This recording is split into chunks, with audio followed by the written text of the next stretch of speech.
Hi, I'm NASCAR champion Kurt Busch. I want to welcome you guys to my man cave, my race shop here just north of Charlotte, North Carolina.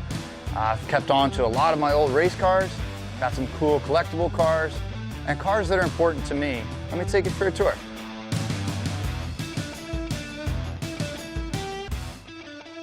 This is a 2007 Penske Dodge Charger. Won a couple races with this car at Pocono in Michigan. Kurt Busch takes the win. Winning at Pocono and today winning here at Michigan International Speedway. And then actually sold the car for a charitable donation at Barrett-Jackson, Las Vegas. So it was really neat to sell the car, make a profit for charity, and then the guy goes, "Hey, I didn't know this car leaked oil as bad as it does. I'm going to donate it back to you." I'm like, sure, didn't know that leaking oil would cause a car to come back, but that's what race cars do. They mark their spot.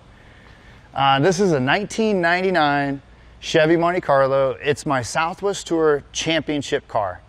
This is the car that helped me make it out of the desert Southwest. It helped me become a champion in NASCAR as a teenager. And when you have those moments early in life and you have those special wins, I'm so glad that I was able to get the car from Craig Q, the owner of Star Nursery in Las Vegas. And so I have a lot to thank with Craig Q and everything he did in the Southwest Tour for me. This next car, 2004 Ford Taurus championship car. It took me 10 years to rat hole parts, collect pieces that were as close to this championship car. Now, Roush Racing, Jack Roush, has the championship car.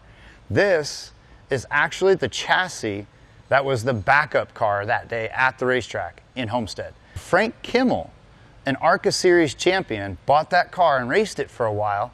And I said, hey, if you're ever gonna sell it, or when you're done with it, I'm your guy. So it has my old seat, suspension components, the dry sump tank, and then the engine came from Doug Yates. Doug Yates and I are very tight.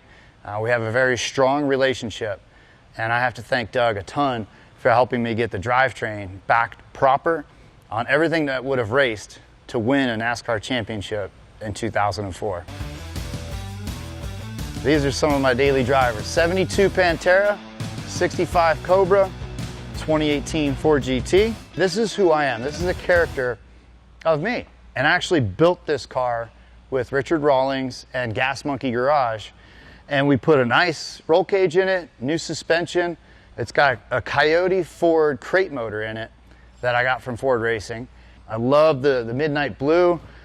Orange is my second favorite color, and so we accented the stripes with orange. Went with what you would kind of go retro correct stripes and accents. It's raw, it's mean, it's unique, and there's not a lot of them out there that have survived. But when you find one, it's usually because somebody put some time into it. The Pantera is incredible, but this is my 65 Shelby Cobra. It's a CSX model number, and so what that means, it's registered as a 1965.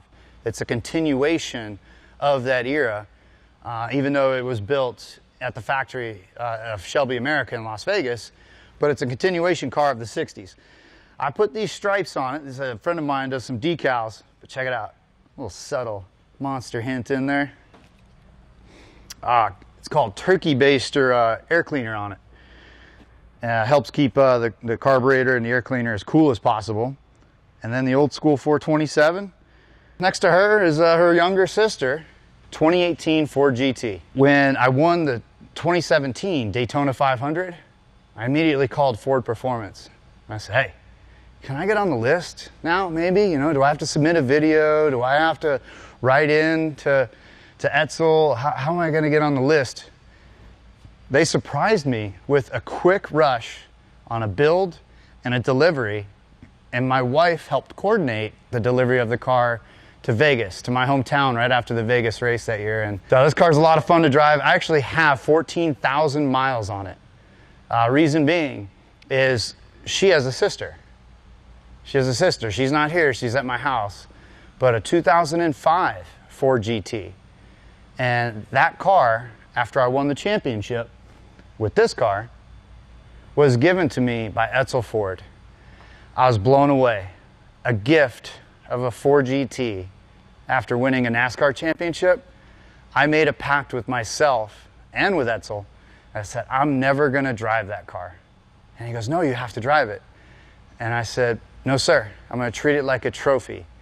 And so my 2005 4GT, it's blue with white stripes.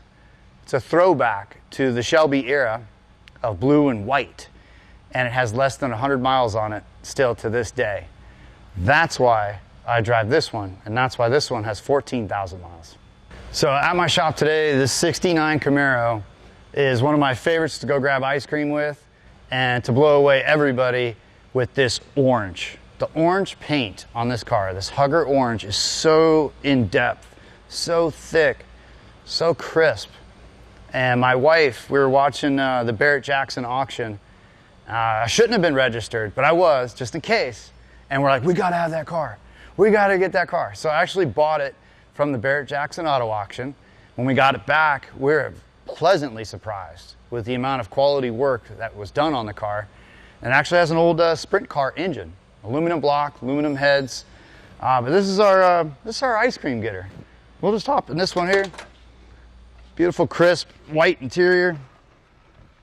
And she's just that classic family car where you go and roll and get ice cream.